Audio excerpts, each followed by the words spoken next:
Assalamu alaikum everyone. Welcome to another video with Badrul Islam Omi. আজকে আমরা আলোচনা করব একটি সেন্টেন্সকে কিভাবে লম্বা করে লিখতে হয় এবং বলতে হয়। আশা করি ক্লাসটি সবার কাছে ভালো লাগবে। আর ভালো লাগলে অবশ্যই চ্যানেলটি সাবস্ক্রাইব করে নোটিফিকেশন অন করে রাখবেন এবং ভিডিওটি শেয়ার করে অন্যদেরকে দেখার সুযোগ করে দিবেন যাতে তারাও শিখতে পারে। কিছু গুরুত্বপূর্ণ প্রিপোজিশন দেওয়া আছে। এই প্রিপোজিশনগুলোর মাধ্যমে আমরা একটি সেন্টেন্সকে লম্বা করতে পারি। যদি আমরা এই প্রিপোজিশনগুলোর সঠিক ব্যবহার জানি তাহলে একটি সেন্টেন্সকে লম্বা করে বলতে এবং লিখতে পারব। আজকের ক্লাসে আমি প্রিপোজিশনগুলোর ব্যবহার সহজভাবে উপস্থাপন করার চেষ্টা করব। আশা করি ক্লাসটি সবার কাছে ভালো লাগবে। ফার্স্ট অফ অল, টু এর ব্যবহার। টু দুটি ক্ষেত্রে ব্যবহৃত হয়।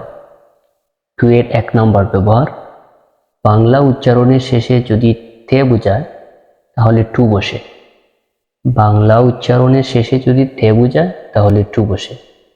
এক্সাম্পল হিসাবে টু ইট খেতে, টু প্লে খেলতে, টু রাইট লিখতে, টু গো যেতে, টু গিভ দিতে। তে বোঝাতে টু বসে। টু এর দ্বিতীয় ব্যবহার, কোনো দিকে মুভ করা বোঝাতে টু বসে, কোনো দিক বোঝাতে টু বসে। যেমন I want to go to school, আমি স্কুলে যেতে চাই। তে বোঝাতে টু বসছে এবং স্কুলের দিক বোঝাতে টু বসছে। নাম্বার টু, ইনের ব্যবহার।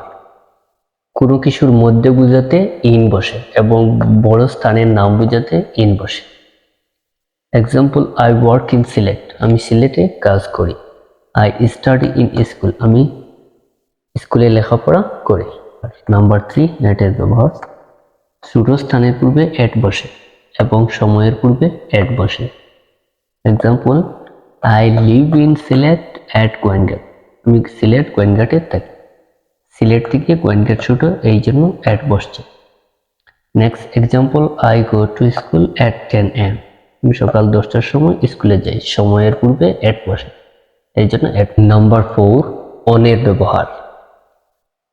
অনের এক নম্বর ব্যবহার, কোনো জিনিসের লেগে থাকার উপর বোঝাতে অন বসে। Example, the book is on the bed, বইটি বিছানার উপর। লেগে থাকার উপর বোঝাতে অন বসে। অনের দুই নম্বর ব্যবহার, বারের পূর্বে অন বসে। Example, I will go to school on Sunday, বারের পূর্বে অন বসে। অনের তিন নম্বর ব্যবহার, তারিখ এবং মাস একসাথে থাকলে অন বসে। Example, I want to go to school on 24 June, আমি 24 জুন স্কুলে যেতে চাই। নাম্বার ফাইভ, ফরের ব্যবহার। কোনো কিছুর জন্য বোঝাতে ফর বসে।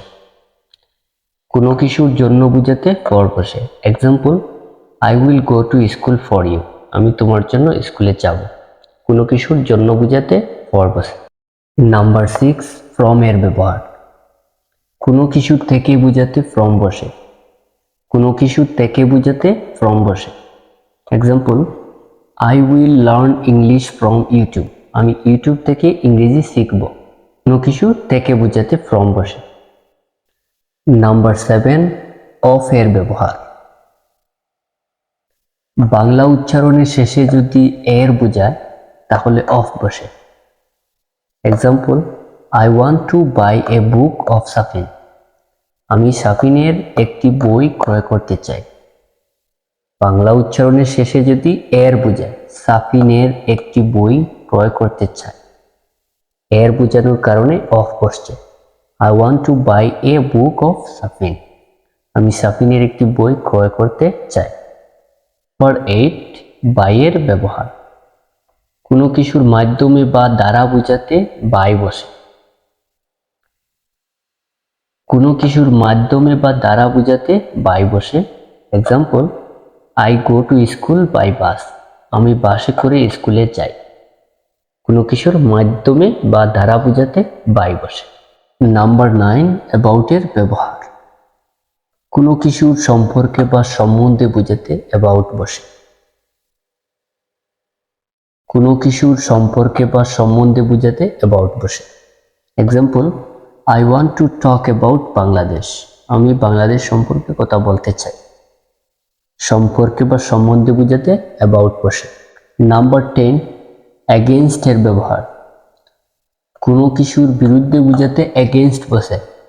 Example, I want to talk against you, আমি তোমার বিরুদ্ধে কথা বলতে চাই। নাম্বার 11, উইথ এর ব্যবহার। কোনো কিছুর সাথে বোঝাতে উইথ বসে। Example, I want to go to school with you, আমি তোমার সাথে স্কুলে যেতে চাই, সাথে বোঝাতে। নাম্বার 12, উইথআউট এর ব্যবহার। কোনো কিছু ছাড়া বোঝাতে উইথআউট বসে। কোনো কিছু ছাড়া বোঝাতে উইথআউট বসে। Example, I will not go to school without book, আমি বই ছাড়া স্কুলে যাব না, ছাড়া বোঝাতে উইথআউট বসে। নাম্বার 13, আফটার এর ব্যবহার। কোনো কিছু পরে বোঝাতে আফটার বসে।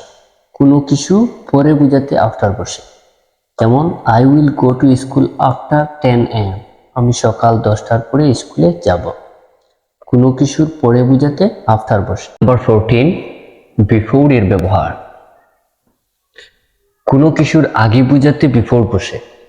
কোনো কিছুর আগে বোঝাতে বিফোর বসে। Example, I will go to school before you, আমি তোমার আগে স্কুলে যাব। কোনো কিছুর আগে বোঝাতে বিফোর বসে। প্রিপোজিশনের আরেকটি গুরুত্বপূর্ণ ব্যবহার হলো টু বাদে এই প্রিপোজিশনগুলোর পর ভার্ব আসলে ভার্বের সাথে আইএনজি যোগ করতে হবে। Example, after learning basic English I will do IELTS, basic ইংরেজি শেখার পর আমি আইএলস করব। পরবর্তী ক্লাস পাওয়ার জন্য চ্যানেলটি সাবস্ক্রাইব করে নোটিফিকেশন অন করে রাখবেন এবং ভিডিওটি বেশি বেশি করে শেয়ার করবেন।